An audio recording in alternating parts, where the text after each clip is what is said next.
Okay friends, so Christmas recently happened, and as any fellow book lover, I got a ton of books for Christmas, which is always so exciting, and then figuring out how to organize them on the bookshelf. And I thought I would do a haul of all the books that I got for Christmas. The special edition of It Ends With Us by Colleen Hoover, which yes, I have read before, but the special edition is just gorgeous. And after watching the movie, I just wanted my own copy, and especially the special edition, which is also signed by Colleen Hoover, which, say what you want about her, there's a lot of controversy, but I do enjoy her writing. There is a lot of problematic things. She's not a perfect person. I'm not condoning her as an author, but I still think it's really exciting to have a signed copy of It Ends With Us by her. And the details in this book are so pretty. I am just obsessed. And even the front is signed by her as well. At least one copy was, and then they printed it with her signature. But it was really sweet because this book also came with a lot of extra goodies like stickers and postcards, which were just really cool. There is a Boston postcard that also has a hashtag for the movie, and then a Lily Bloom postcard that is like a fake little flower shop, and then just a Colleen Hoover bookmark that has quotes from the book. So a lot of stuff is going on with the movie right now. It is very problematic and not going well, but I am just really excited to have such a cute and beautiful edition of this book that is really important to a lot of people, really important to me. And keeping with the trend of special editions, my favorite book, probably one of my favorite books ever, is Beach Read by Emily Henry. I recently reread it, and I got the special edition of Beach Read by Emily Henry, which was extra special because when it came out, I just wanted to go and buy it for myself so I could have it, and I waited and got it as a gift, and the cover is just beautiful. The paper feels so nice, honestly, and the sprayed edges are a sunset at the lake, which is just absolutely gorgeous. So I am obsessed with this book. And Beach Read also, this edition, has a letter from Emily Henry, which is just even more special. Like, I am just obsessed. The actual book, the hardcover, is yellow, and it has a quote at the front that says, "I feel overwhelmed that you exist," which just like pulls at your heartstrings. Honestly, it just makes me want to reread this book again, even though I just did. But I love it so much, and I am so happy to have my own copy special edition of Beach Read. Now, I promise you, these are all books that I have not read before, and books that I definitely want to read for 2025. It's really hard when I get new books that I want to read because I have all of these that clearly I have not read yet, and I just want to read these new ones. I don't even want to read these. I want to read the new ones that I got. They kind of become like high priority. So first up, I read Firefly Lane by Kristen Hanna last year. Absolutely loved her writing, want to read more by her. So I got The Great Alone by Kristen Hanna, which I cannot wait to read. I'm not typically a historical fiction type of person, and that's kind of her genre, but it's also focused on stories about women and what they're going through. And so this one is about a woman that is on her own in the wilderness with her daughter, I believe. I'm very excited. Her books are just captivating and beautiful. The cover is really pretty, and I love how much there is to read. Like, they're always thick, nice, floppy paperback novels. My Firefly Lane book is like this one as well. Nothing Like the Movies by Lynn Painter, which I also have Better Than the Movies, the first one in this series. I have not read that yet, so I also have to read that.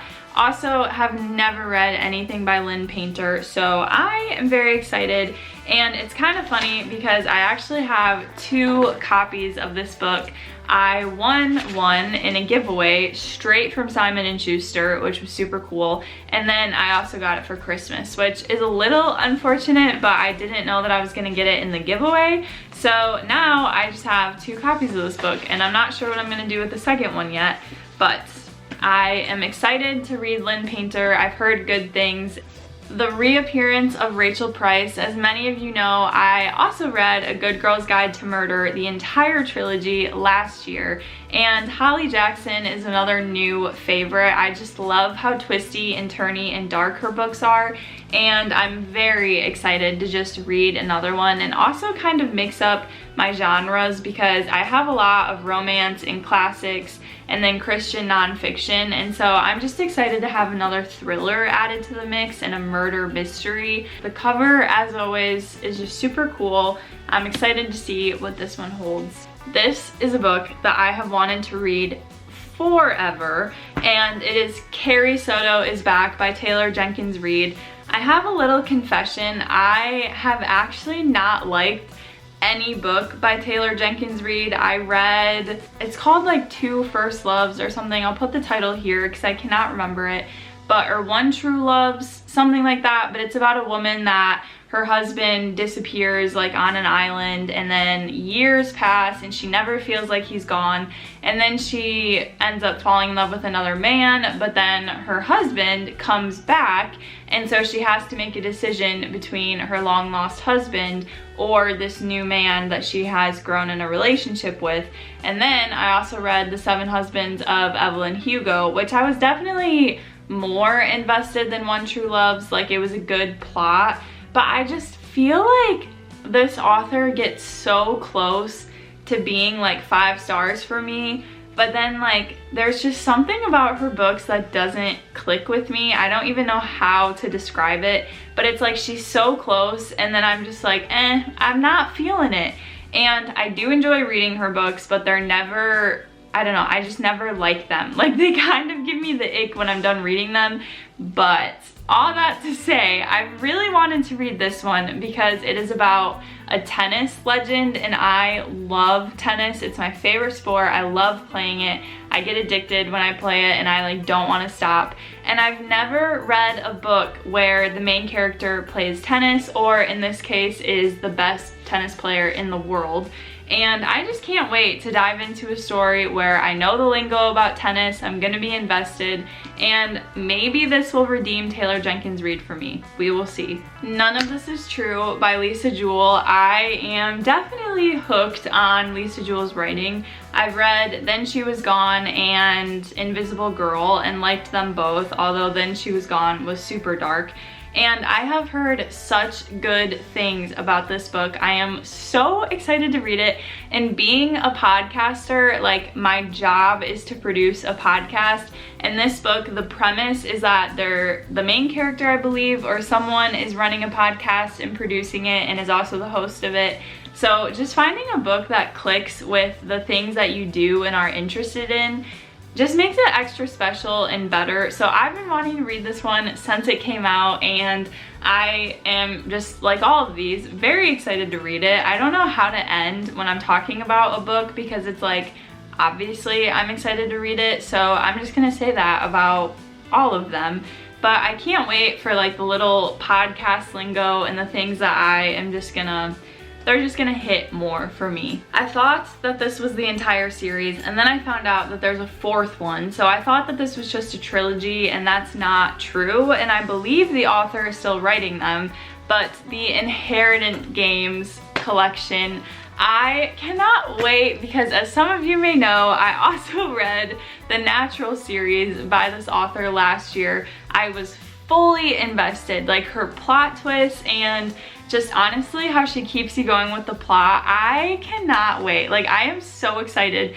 And a bonus, my husband got me these, and I thought that they were paperback, and they're hardcover. So I just love that I have this beautiful hardcover series. I know that I'm gonna love it when I read them, so I think I'm gonna pace myself and read more of my TBR before diving into this series, but I'm just so thankful that it's waiting on my bookshelf for me.